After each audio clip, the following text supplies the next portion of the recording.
ไปบอยแบบเราบอกว่าให้ยำมามาไล่ไปว่ายำไปหันวะหันวะได้แต่ยำไปหันบ่วะบ่ยำมาอยู่ในใจเนี่ยบ่ใช่เปล่าคำนี้น่ะเฮาเพิ่นบอกเองเพิ่นไหนอ๋อเดือดพนันบ่เฮ้ยหากระหูบ่แค่ทางไหนขักแท้นี่มียังนี่ของฝันของง่ายเด้น่ะโอ้งามอยากไล่อ่ะฝันเจ้าคือว่าจึงได้โดนน้ำอยากโดนก็อยากได้ฝันบ่น่ะก็ฝันให้เลยเนาะอยากได้อยากได้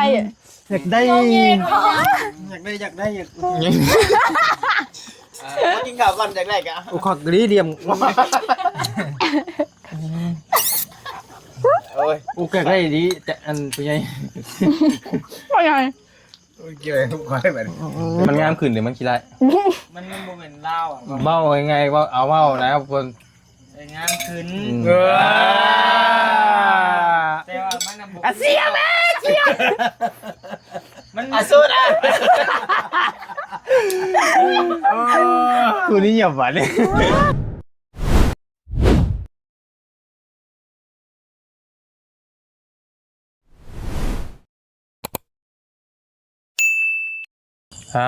โอเคพี่น้องบอดี้ให้บ่ยาวเลยเนาะ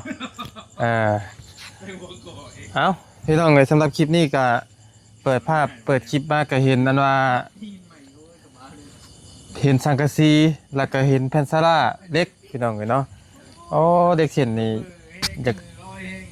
จากไล่เห็ดบันไดเด้พี่น้องยามคันใดขาดยามไฟหลอดไฟขาดแล้วบ่มีพี่น้องเนาะบ่มีบันไดก็คิดว่าสิซื้อไว้ให้น้องนิวอยู่เพราะว่าน้องนิวเพิ่นน็อกออกเป็นอยู่เด้พี่น้องเนาะหรือว่าสิซื้อมานี่แล้วประตูเรามีเครื่องอยู่เนาะแม่นแหละเราประตูเรามีเครื่องจอดอยู่พี่น้องเลยเห็นอยู่มื้อนะเดี๋ยวสิซื้อมาก่อนพี่น้องเสร็จเนาะบี้ซื้ออยู่หั่นแหละบี้ซื้อเครื่องมาเบิดแล้วบ่บี้ด้วยซื้อเด็กซื้อมาเบิดแล้วบ่ห่านเพิ่นน่ะด้วยไม่ได้ห่านเพิ่นซื้อมาเบิดแล้วบ่ซื้อไปได้เครื่องนี้ยังสิได้สั่งอีกบ่ก็น่าคิดว่าน่าจะหาบ่พอกันน้อยนึงเพราะว่าซื้อตามบินดีกว่าเป็นเขียนมาเลยนะน่าจะพอแล้วคิดว่าสบายดีเด้อพอดีว่าจะยังไงภาคยังฝากอันซื้อเล็กนะจาก2 เซนนึงนี่แหละเซน2 เซน3 เซนนี่แหละสิไปเฮ็ดบันไดยามหลอดไฟขาดอยู่เพื่อนแล้วเฮาบ่มีคันใดฮะจ้างเฮาก็ได้ตอนแรกเบรกมาแต่ไสมุ้ยมองเสื่อมบ่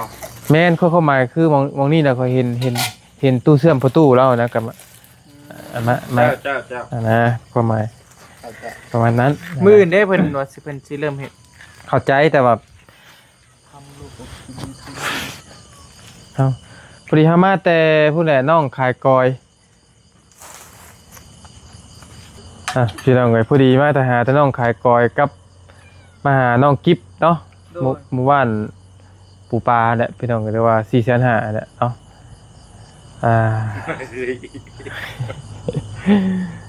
ก็เลยไม่คือเก่าพี่น้องเลยมาหอไม่เห็นซักคือเก่าเนาะหอไม่เห็นซักจักบ่พอดีหอไม่ซัก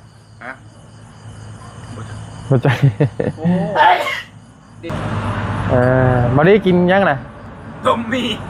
ใช่กระบ่าวกระบอกโอ้เอ้าเรียกแท้น่ะอ๋อพี่ดื้อให้แท้นักเลงบ่โตน่ะอีสาวขอโทษด้วยพี่น้องเลยคือความหมายน้องเพิ่นใส่ผ้าจะคือกันว่าผู้สาวโจรลงไฟนะเบิดเจ้าเบิ่งอยู่หรอวะเอ้าบักเสี่ยงมันตายแล้วนี่สบายดีโอ้นี่ผัดชีวก็เขาอิ่มมีนะบางแรกผัดซีวเส้นใหญ่โถโอ้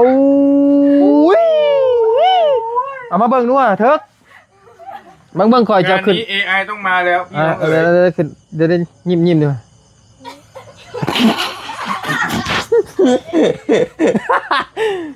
คักแล้วเนาะปอพี่น้องเลยเนาะคักแท้นี่ มาคือมาหนังไอ้พี่เอ้ย เออ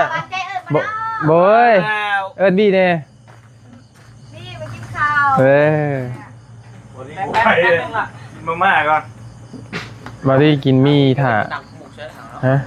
เอ้าพี่น้องเลยเนาะ หมูเป็นตัวผิดเลยเนาะ กินข้าว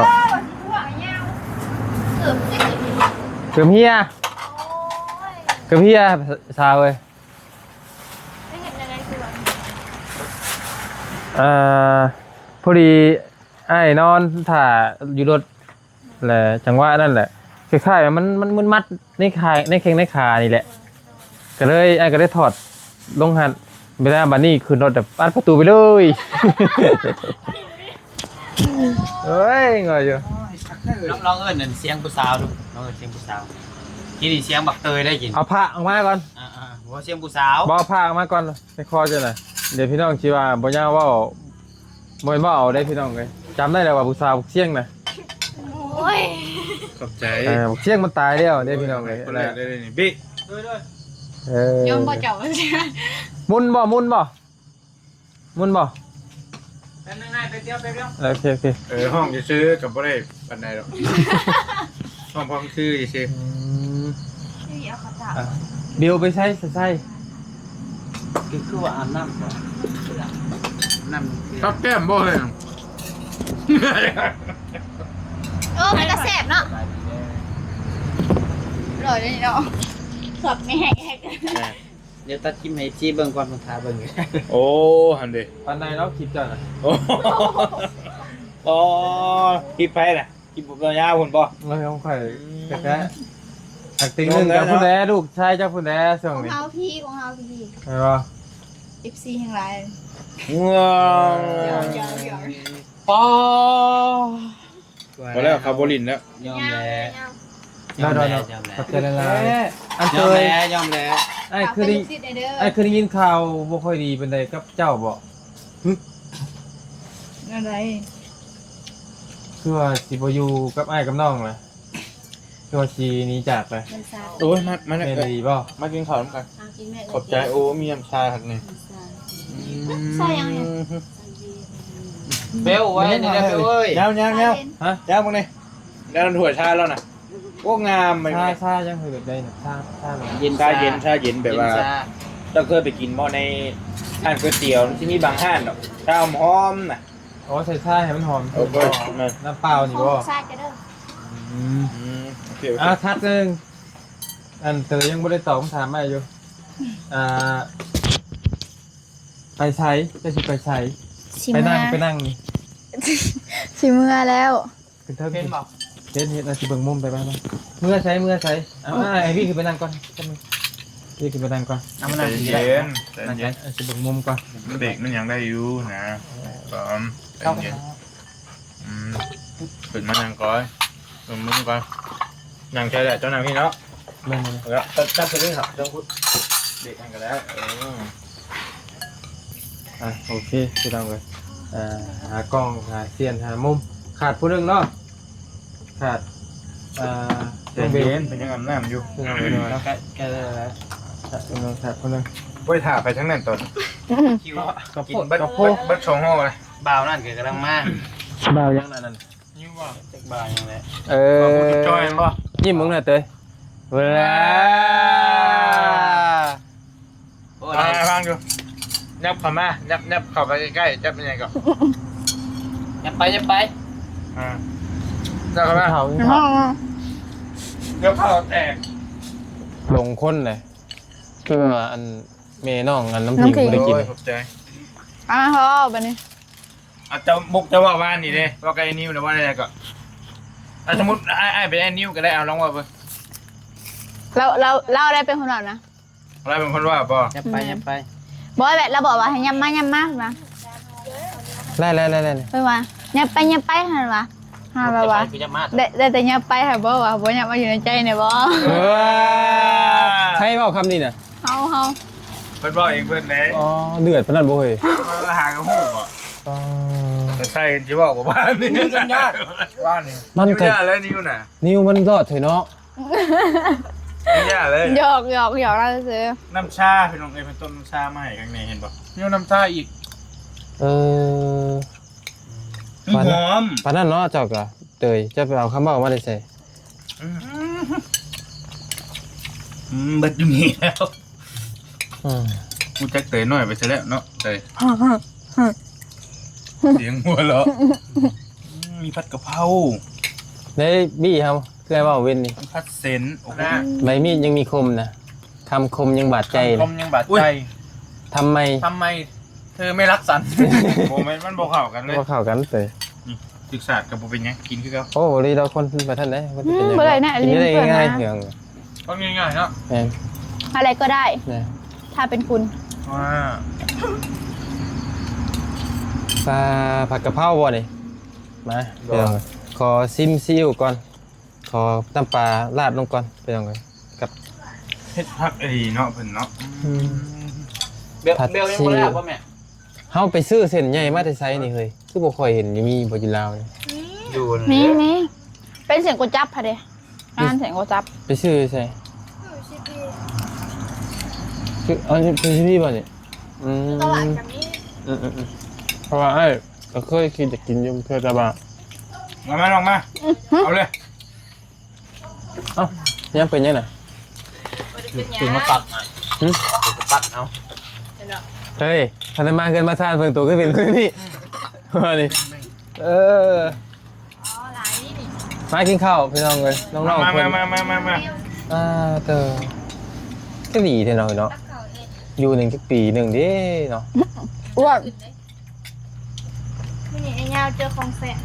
เออไผเฮ็ดนี่ถามก่อน เอา เอาไปใส่ มันมีแบบอากาศหน้าใช่ไหมครับขนาด ลืมซื้อ มันแซ่บมันแบบเป็นที่เข้ากันได้อะ ปกติก็สิเห็นกินแต่ในบุญได้นี่ได้ ต่อย วันนี้ค่ายังไง น่าจะถามมาอันไปซื้อเส้นมาได้ใช้ อยู่ที่ บ้องยังหายก็ได้อ่ะบ่เป็นไร เพราะไอ้มันคือคิดอยากกิน บ่ นะเคยอยากอยู่แต่ว่าบ่จักหมองไปซื้อพี่ แนะนำซีดีไอ้เพราะว่า คือนัดท้ามพนักงานบอกว่าอยากได้เส้นใหญ่ อืม โคตรเทพบนนี้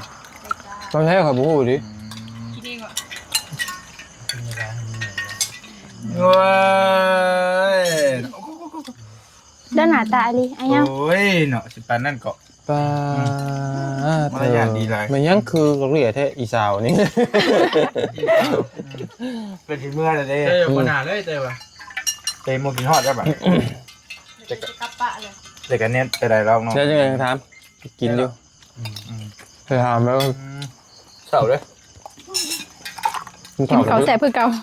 บางมึงบางทีให้แล้วมึง นี่ของห้องก็แซ่บครับ เรื่องกินบัตรสองจาน คือวัดไม่ได้จ้ะ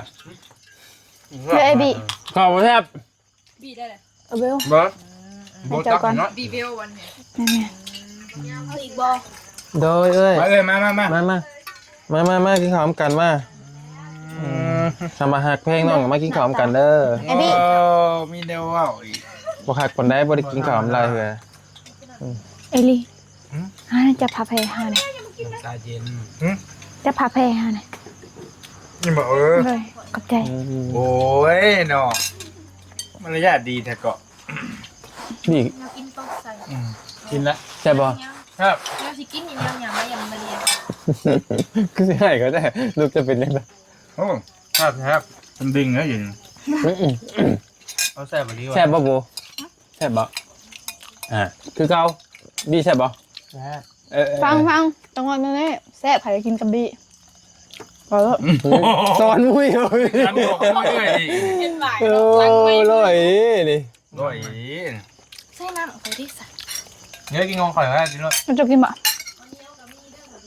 แซ่บ โดย พี่น้องเลยเนาะแซ่บมาไม่เลยกินกันจะกินแล้วบ่ จ้า ข้าวปกติแซ่บมันจะไปเจอ บัตรจานนึงเด้อ กินเลยอยู่ห้าง กินมาเลยได้เขากันทำยากอีก ยอมไหมเป็นหมูเนี่ย บ่ย แม่ แล้วมันเบิด บ่ขึ้นดอกลงไปใช่บ่ทำนี่แหละ เบ่งอยู่ได้อย่าชื่อว่าได้ เห็นบ่ เห็นบ่หมอนิวฮะ อันนี้มาตุ้ยขึ้นบ่ พอใช่นี่บ่ โดย เข้าอยู่ด้วยกันเรื่อยๆเนาะมันต้อง เบิดมันนี่ มันต้องคนอื่นพูดแบบว่ามาท่วงขนาด ค่อยๆได้ใส่เถอะ ขึ้นนะ ขึ้นยัง ขึ้นมานั่งนี่แหละ บ่าวไว้ เจ้ารอขึ้นอยู่จังรอ บ่าวดีว่าครับ ใครกดตะกี้เนาะ แม่นใครกว่าตะ แล้ กี้ วคือว่าถึงเลขบ่ทั้งรอทั้งโอ้เดี๋ยวนี้เนาะ ราศีจับเด้ ก็ความจริงอันเป็นไงเถอะตอนนี้ กันรอตาเทียบกับตะกี้กับตอนนี้รอก่อน คือเห็นคนเนาะ แหน่ตะกี้มันชงโจรโทษ เวอร์ชันนี้โอเค โอนไว้ตรงโจนดิคิ โบแบ่งครับบ่จำมันหลาย แต่โอนไว้ เอาบ่ตีมแล้ว เอาละ จากปันที มันมีบัญชีใช่ไหมหรอกตอนนั้น เราไม่รู้ไหม จกเลยบ่ ที่แทงนี่สด นี่ ผมไม่รู้สิ มึงเถอะกระติดไว้ ติดไว้ ลองไปเอาอะไรกันแบบผ้าๆพร้อมนะลูกดีล้นแรกไปเอากัน ย่านบ่ ย่านไหน ท่าทาง ใจอยู่เข้าใจอยู่ระแวง ดูหลังไง ประมาณ50นี่ก็โอ้ยกำมากเพื่อแรงเบิดมือหนึ่งเพื่อนพูดแล้วปลาลักเขาพูดแล้วแบบนั้น คัก เบิร์นหนาไอ้ดอกมันขึ้นยิ่งอยู่ ตอน ต่ มู่แล้วผมมีประสบการณ์ด้านนี้ ำโอ้โห คัก เพราะเห็นภาพอยู่อ่ะ ผ่านยังจะกินยังนี่ ย่ำจนเลย ขามาแต่ลองเก่งนี่ เรียบร้อยกันแล้วนี่นะมีใจกันแล้ว เอาบริกิตให้เขา แหนมก่อน กระเป๋า โอ้โห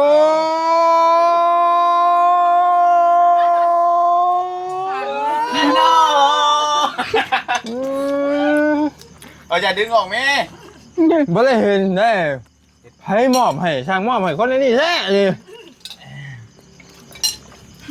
ไอ้นิ้ว เดี๋ยวเอาที่หมอนี่โน่ คิดก็ออกแล้วเนาะ จิกได้จะจิกได้โอ้ว่าได้นี่ ยังไงกระเป๋าทำไมในมันยังคักเท่าเลยโอ้เดือดมากเลยกินนี่ บ่ เอาเลย โอ้มีแต่ใบผูกแกนทางใน คักแท้นี่มียังนี่ของฝันของไอ้เด้นี่นะโอ้งามอยากไล่อ่ะ ฟันเจ้าคือว่าจิกได้โดนน้ำ อยากโดนก็อยากได้ ฟันบ่นะ ก็ฝันให้เลยเนาะเนาะ อยากไล่อยากไล่ อยากได้ อยากกินข้าวก่อนจากแรกอะ โอ้คักกรีเดียม โอ้ย โอ้แกได้ดีแต่อันเป็นไง ว่าไง เกี่ยวทุกคนแบบนี้ให้จะไปเชื่อ อยาก เนาะ อยากได้มากเป๊กคุยด้วยรุ่นนี้เนาะ สมปัญหา มียัง2,500 มีใหญ่กว่านี้บ่ มี มียัง2,500 มี เอาคือว่า จะด่าพูด 2,500นี่ใช้ ชิบไปละเต็ม อันนี้มัน 14ด้าน เป็นหมื่นบุญได้น้องเลย ถ้าปกติได้บ่เสียงอะไรเสียงมึงกันนะปกติแน่ เอานี่บ่ปกติบ่ หยอกพี่น้องหยอก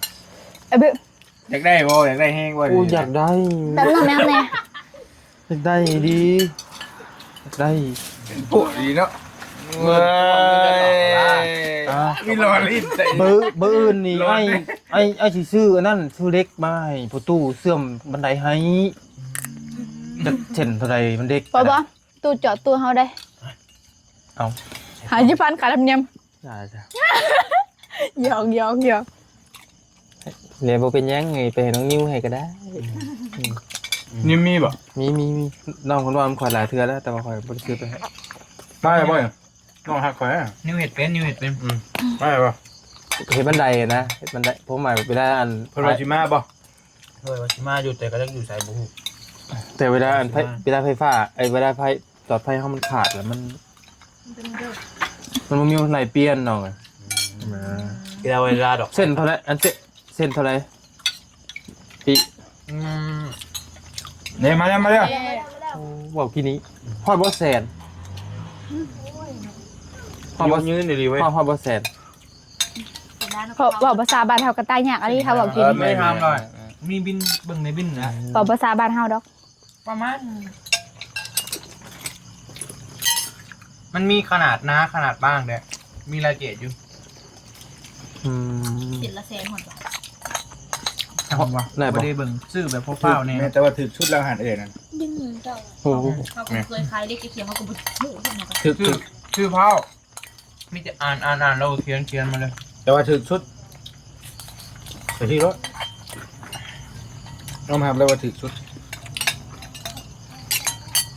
อิ่มนะ พี่น้อง อันนี้มาเลยอิ่มเลยก็ เป็นมายิงได้ป่ะยิงแล้ว เงี้ยกินอ่ะเอาว่าตกใจนิดนึงว่าจะไปตัดผมนึกว่าจะไปตัดผมสั่ง เอ้าไปแปลงโฉมมาใหม่บ่ เห็นบอก โอ้คือตัวไหนพี่ เห็นโบว่าจะไปหับหน้ามาไปหั่นผมทำผมนึกว่าจะไปตัดผมมันนะนึกว่าจะเป็นผู้ชายจะ ไปส่งเพิ่น ตกใจบ่ ก็ทำมาตกใจบอกกับ แมว กระบอกบ่ได้ตกใจ แต่ผมแล้วกูดเลย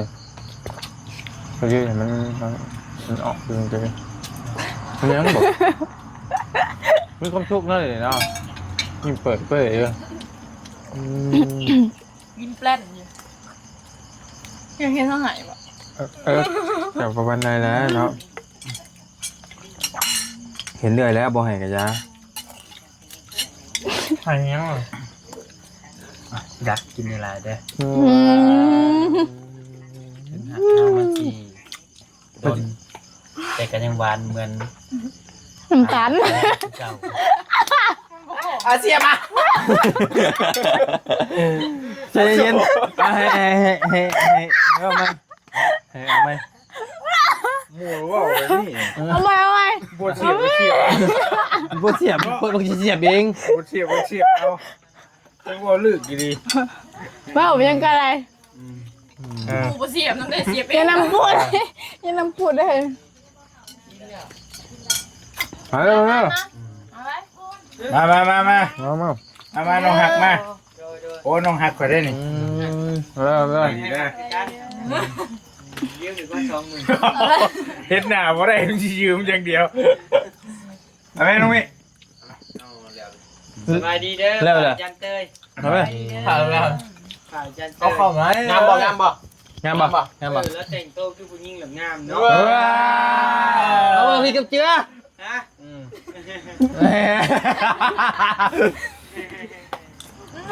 เอาแต่เราคือผู้ชายไว้ฮะ เมื่อวานเลยว่าฮึกช่ำมา เอ้าเห็นคลิปน้องปอดไทยจอดเสือจังซี่วะ แล้วของเขาก็มาเมื่อวาน แต่ว่ามียังแปลกอ่ะลองแนมมึงดีดูมียังแปลก ได้แนมหนามาให้เนี่ย เมื่อยเลย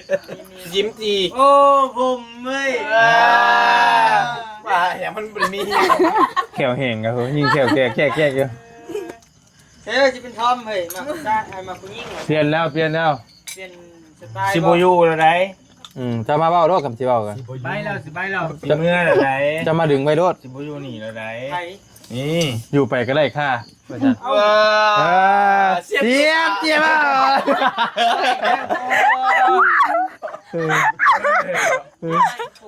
เป็นคนละเสียบแล้วสองคนเนี่ย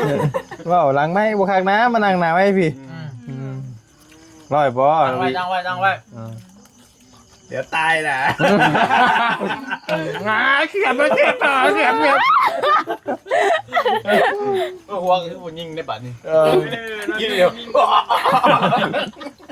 ตะกี้นี่โอ้เตย โอ้นายยาวกินข้าวกินยังตอนจะบ่มา โอ้ยกินข้าวเด้อ ปเต็มจากแร่นออก ไปจังหวะกันนะพี่น้องเนาะใครนั่งกินงานกินข้าวกินน้ำก่อน จ้ามา มากินข้าวมา มากินข้าวมา เอาแม่บ่แม่เอาแม่ อะไรมา เอาแม่ กินมาแบบกิน น้องแม่มา ใส่ใส่ก็ผัก ไหนก็กินยับน้องอีกนึง ซอเลยเจ็บหาใหม่ ท่านเนี่ยแล้วน้องก็ ใครบอกเจ้าไปเบิ่งแม่มอแม่ตัวเขาบอก บ่เบิ่งยับมันเจ้าจ้ะ ยันพี่มันเห็นให้ได้3 มื้อซื่อๆดอกกันนี่นะ บ่เขาฮู้อยู่มันเป็นยังไง เ เป็นยังไง มันเจ็บ บอกเฮ็ดหยังก็ค่อยๆเฮ็ดแหน่คือบ่เคยพ่อเคยเห็นนะ มันจังมันอย่างนั้นลมตัดไปพาติเป็นจังเลยนะ เขาไม่ปลามันปลาหยังได้ก็ดูกันทันปีแล้วกะ เนาะ ยังคือเก่าเลยเท่า โอ้เว้ยเด้ นี่ค่ะก็คือเก่าเนาะ ยังหักคือเก่า ว่าลีให้พาจะไปเปลี่ยนโฉมเด้อมันบ่คือเจ้าเว้ย มันงามขึ้น มันงามขึ้นหรือมันขี้ไร มันบ่เหมือนเล่าอ่ะ เบ้ายังไงว่าเอาเบ้านะครับคน งามขึ้น เออ แต่ว่ามันน่ะบ่ เสียแม่ มันสุดอ่ะ คือนี่เหยียบหวานเลย ตกรอบแล้วลูกชายก่อยตกรอบแล้ว เบิ่งแล้ว ยังโอ้ย แล้ว คิดง่าย เดินว่านิ่งๆเขาเลยเนาะ บ่ทามเนี่ยบ่ ยิ่งใหญ่ว่ะ เหตุผลยังคือสิไปจากนี้ ลืมว่าสิหยังเขามาถาม ๆสิไปเลยบอกให้ บ่ใช่ไปใส่นาง บ่อยากไปแล้วเริ่มบ่อยากไปแล้ว บ่ได้ไปใส่ว่าลี เมื่อ ไปบอนใดก็ได้ที่เขาหัก คอยได้ไว้เป็นร้อนๆเด้อ บ่น้องมันสิไปใส่ว่าลียอม บัดเข่าหมู่เบิดหมู่คือซักให้บัดเข่าเบิดเข่าคือบ่ถามบ่ ไม่เฒ่า เอาหนึ่ง อยู่บ้านรักเตหก รักษาหกเราสิไปไกลนี่ โอ้ไปไกลซะ ไปรถ เพราะเอาบ่เอาอีกน่ะเอาอีก ไปไกลสำใดเขาก็บ่หัก เอาหนึ่งเอา อาสู้นะอาเทีย เว้ามาเริ่มเห็นบ่ท่าหัวท่ายังกะ นอกแล้ว บ่ท่าหัวท่ายังกับบุ้ม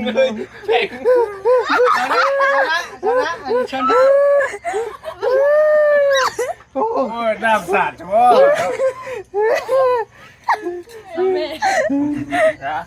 เขาเสียบกันบัดนี้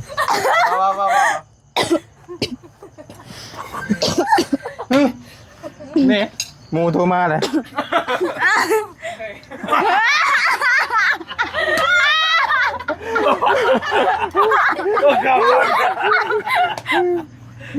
แม่นี่นะครับ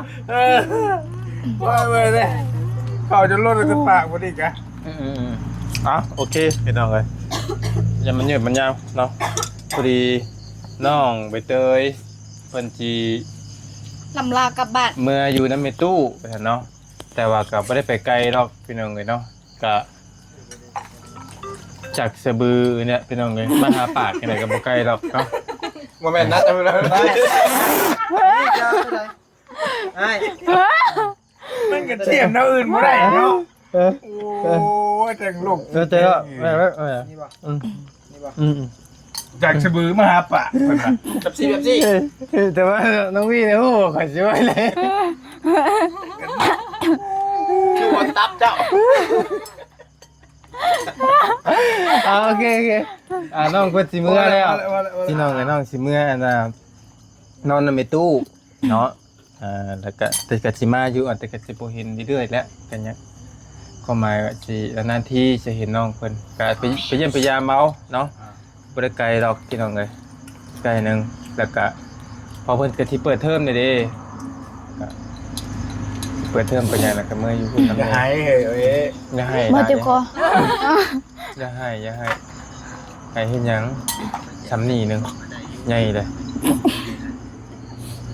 คลิปเติมอยู่กับนี่ นั่นแหละพี่น้องเลยเนาะ โดย มูลค่าซื้อเอาไปบ่เป็นหยังมีแต่นั่นแหละจังว่าการมืออื่นนี่มันสร้างเพิ่นมาเฮ็ดบ่ โดย บืนโอเคบืนไอ้สิมาเบิ่งเพิ่นเฮ็ดแต่เช้าเอ้ยเนาะพี่น้องเอ้ย เช้ากี่โมง จักเป็นหยังคือว่าอยากมาเบิ่งในเฮือน มาสวยๆนี่ก็ได้ บ่มื้อเช้านี่จักเป็นหยังเขานอนอิ่มคักดีเลย สวย เชื่อเจ้า ไอ้ บ่เจ้ากี่โมงเดี๋ยวสิมาแต่เช้าเช้ากี่โมง 10 โมงมื้อเช้านี่ 10 โมงบ่จะมาก็แม่แหละจะโทรหาเฮาฮอดโรงเรียนแล้วมื้อเช้าเนาะ เขาสอนต้องเห็นเลยมึง ไปโรงเรียนบ่ลืมโทรศัพท์วะอุ้ยเดี๋ยว อันนั้นแหละพี่น้องเด้อเนาะมันดึกมันดื่นนั่นว่าน้องเพิ่นหลับนอนอยู่ดีมีแฮงโชคมันนำด้วยเบิดกุศลทุกคนเฮฮาอบอุ่นคือเก่าแซ่บๆขอบใจหลายๆน้องๆเด้อที่หาข้าวหาน้ำกินถูหากินขโมยเด้อ